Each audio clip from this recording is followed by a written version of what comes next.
Welcome back to the Trailblazers Insider Podcast on Rip City Radio. My name is Sean Hyken. I'm the Trailblazers Insider for Rip City Radio 620. You can get this podcast on the Rip City Radio YouTube page, as well as on Apple, Spotify, everywhere else that you usually get podcasts. So make sure you're subscribing however you usually like to listen to podcasts.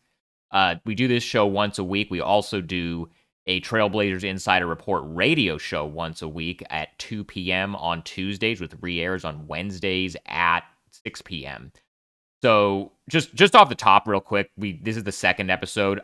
I just want to say, I know that the audio quality on the first episode was terrible. That I don't want to get into it fully, but just trust me when I say that there was a technical issue with my setup, and it is the stupidest possible thing that could have been the reason my audio quality was bad. Like if you knew what it actually was, you would laugh at it. But that's on me. That we got it fixed though. We got it dialed in, so that's not going to be a problem going forward. I appreciate everybody who reached out and said that it needed to be better. I knew immediately that it needed to be better, but again, we figured out what the issue is, so we should be all good going forward. I appreciate the patience and the support on that front.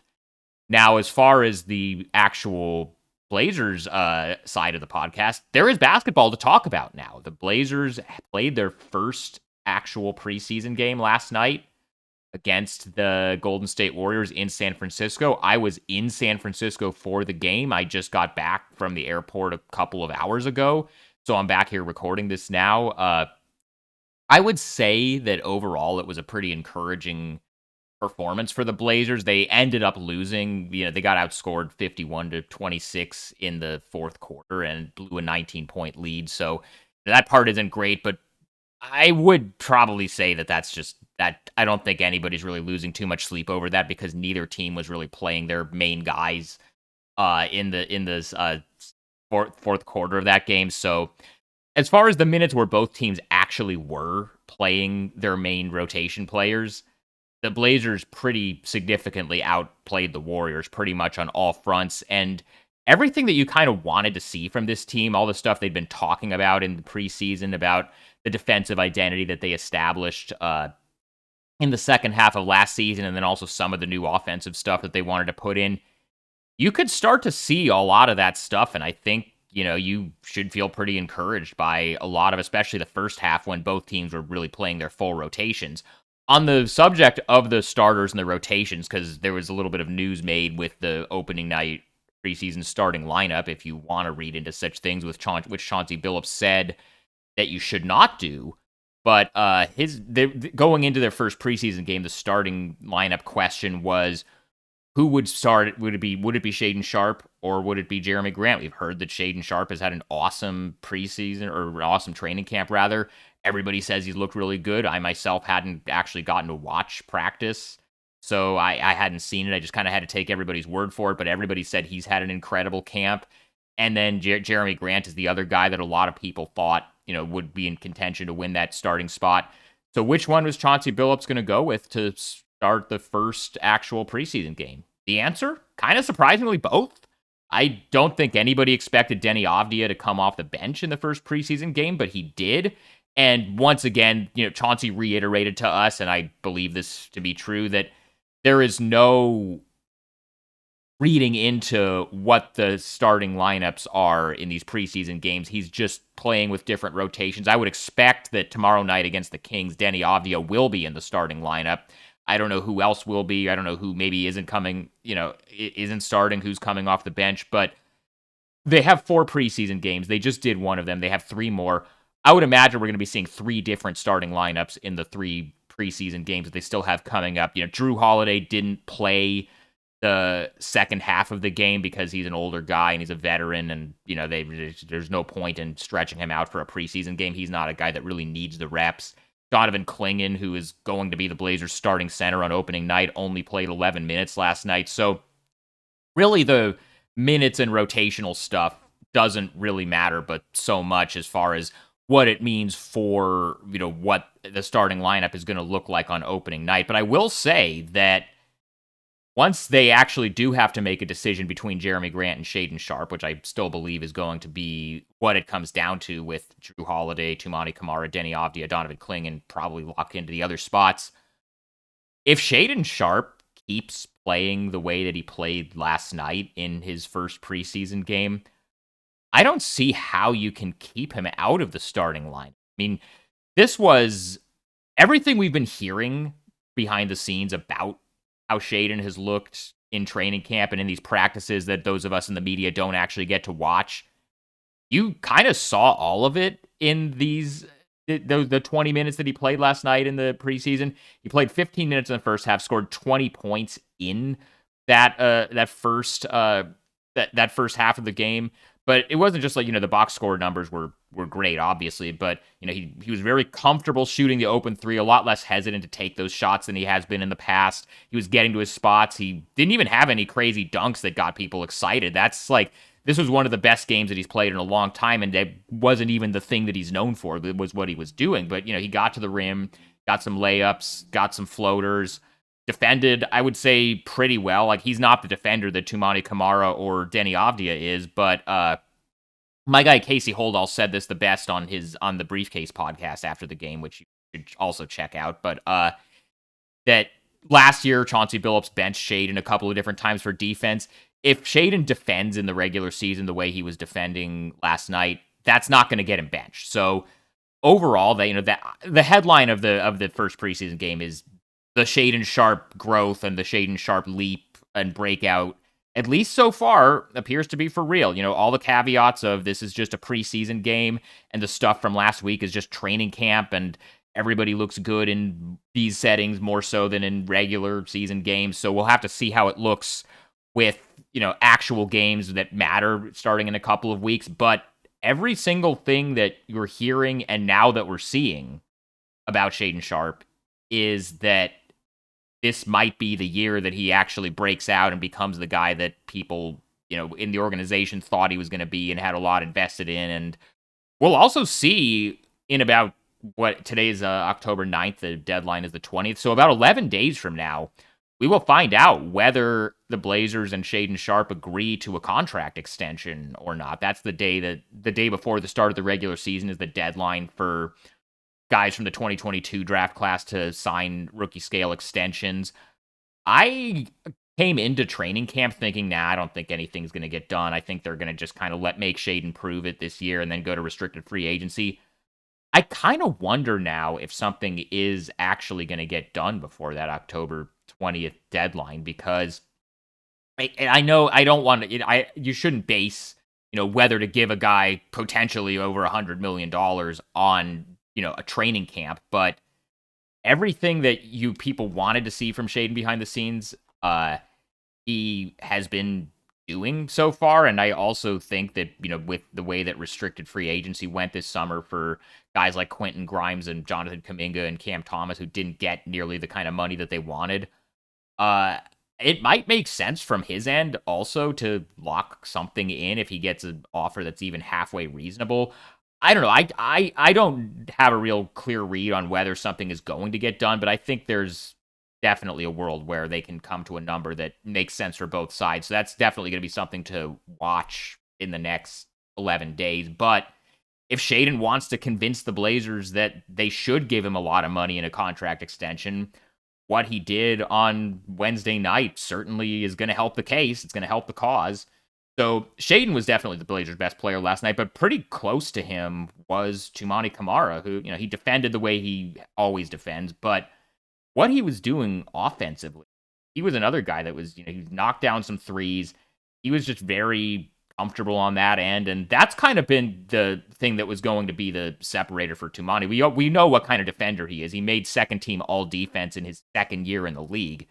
But the question of, is he just going to be a high-level role player, or could he be something more than that, was always going to be what his growth on the offensive end looked like. And it looked like he's maybe starting to unlock a few things on that end.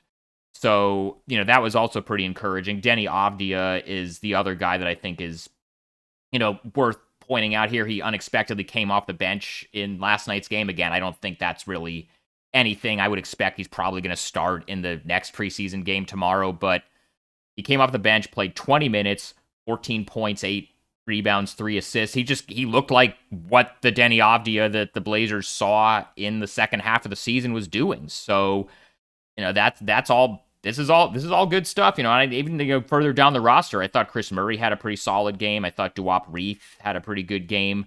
Uh, Drew Holiday only played in the first half, but he looked pretty comfortable. He was, he just having a vet out there like that is really steadying, and I think people are going to see pretty quickly why the Blazers prioritize bringing him in and making, putting him with this younger group, and I think he's going to have a really big positive impact on the team. Now, on the flip side, the other, big storyline besides the Shaden and, who's going to start stuff going into this training camp and going into this preseason was Young Hansen. And, I mean, he had a pretty rough night. There's no other way to put it. And you kind of knew that was going to be the case. This is a pretty tough matchup, this Warriors team, for a big man who's 20 years old, coming from a different country, doesn't really speak the language. And this is just a bad matchup for any, young big. You look at this Warriors lineup, and for the first half of the game, the Warriors played their guys. And the Warriors have 4 future Hall of Famers in the starting lineup with Jimmy Butler, Steph Curry, Draymond Green, and people don't really think about Al Horford as a Hall of Famer, but I think Al Horford is pretty clearly going to end up in the Hall of Fame between all the All-Star games that he made when he was with the Hawks, and then helping the Celtics win the championship a couple of years ago, and his 2 college championships at Florida back in the day. Like, Al Horford is a Hall of Famer, and he's still, even at his age and with how long he's been in the league, he's still a very good and productive player, and he's going to be an awesome fit for that Warriors team. But between him and Draymond, that's just a tough first NBA matchup for a guy like Hansen, who is still learning the speed and the physicality of the NBA game. And even though he looked awesome at Summer League, he looked a lot better at Summer League than anybody really thought he would. Summer League ain't the actual NBA. So, it's going to take some time for him to get fully up to the speed. And he was actually very honest with us last night. Post-game, he did a post-game press conference with his translator, Chris, and there was a good amount of Chinese media there in attendance last night. I think it's because, there's going to be a lot of media around him in general because there's such a huge Chinese audience, but also there are a lot of Chinese people in the Bay Area. That's a part of the country with a huge Chinese community and Chinese population, and so a lot of those media outlets that broadcast in China that have offices in America are based in the Bay Area. And so there was a pretty big Chinese media contingent at the game last night, and also a lot of fans. I saw a handful of number 16 Blazers jerseys. They're not as many as I thought, probably just because it's a preseason game and people maybe didn't even realize it was happening. But big. It was still a big deal last night, even though he didn't play well at all. He played 21 minutes, 4 points, 4 rebounds, 4 turnovers, fouled out. It was just, he looked like a 20-year-old playing in his first actual NBA game, and who also, is having trouble with the language barrier. There was a point, and Hansen was very honest with us about this after the game, that he couldn't hear what Chauncey was saying in the huddle because you combine the language barrier with how loud the arena was. And there were a couple of different times, there were a couple of timeouts that were like that. But then after that, Chauncey had one of his assistants run the timeout for the rest of the team. And then he would pull Hansen to the side and talk to him directly. And then Hansen's translator, Chris, came over and, also basically they're still definitely very much in the process of figuring out the communication stuff and figuring out, how to make sure that stuff all translates in the game and in a loud, NBA arena environment, because doing it in practice at the Blazers practice facility, that's one thing. Doing it in a sold out NBA arena, that's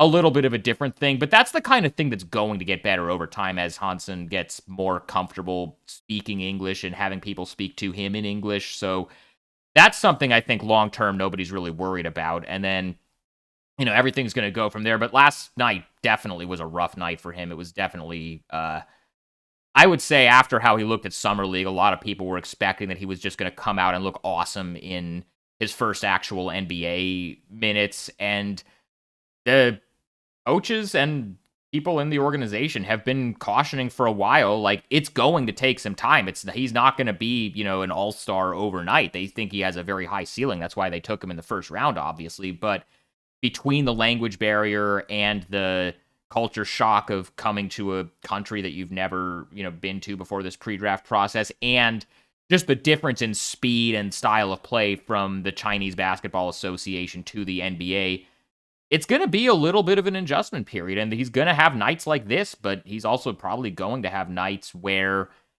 he looks closer to like he looked in Summer League. And, this first season, I think, is going to be really up and down. And if the things we're talking about after his preseason game, even though he did not have a good night in terms of the on the court stuff, if the things we're talking about afterwards are the language barrier and the communication stuff, that's stuff that's going to get better over time. So I think, no, put it this way: nobody that I talked to after the game in the organization was worried about him looking the way that he looked. I think it was sort of to be expected, especially against that opponent.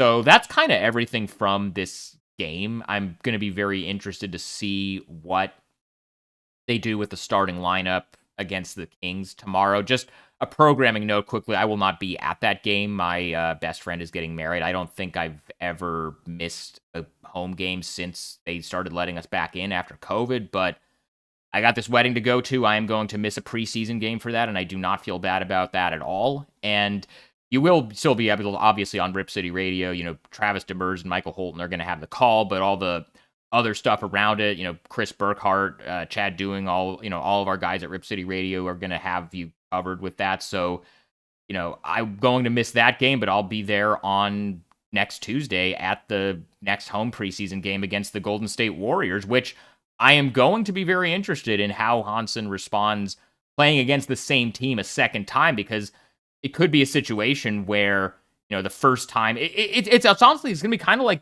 remember Scoot Henderson's first NBA game against the Clippers on, opening night of his rookie season, and he had to go against Russell Westbrook, and, that Clippers team that has all those good defenders, it's a super veteran team, and it was just a bad night for him. And I kind of think that that's sort of the situation that Hansen was in last night, especially because he, I talked to him a little bit before the game. He didn't seem like he was that nervous, but then he admitted to us after the game, no, I was like talking to myself and taking deep breaths and trying to, calm myself down. And he also admitted that he plays as the Warriors on 2K. So it was a little bit surreal for him to be looking up and you see Stephen Curry and Draymond Green on the court with you. So like that was just kind of, rookies are going to have moments like that, especially coming from another country and, all that stuff, the culture shock, the cultural adjustment to a new country, all that kind of stuff. So that was, if there's one down part of the preseason game last night, I would say it's young Hansen struggling, but that's not something I think that people are really worried about long term, and it's something that I think is to be expected. So, we'll see how that develops as the rest of the preseason unfolds, and as, we get closer to opening night against the Timberwolves on the 22nd. I'll probably come back with another podcast after the final preseason game next Thursday, the 16th, against Utah, to kind of wrap up everything and just kind of reset things going into the first week of the regular season. So again, make sure you're subscribed to the Rip City Radio YouTube channel. Check us out, follow us on all the social media platforms, Rip City Radio 620, and follow me on all the social media platforms at Hyken. Make sure you subscribe to the Rose Garden Report for all your written coverage. Go to rosegardenreport.com, do that, sign up for a paid subscription, and I will talk to you again next week.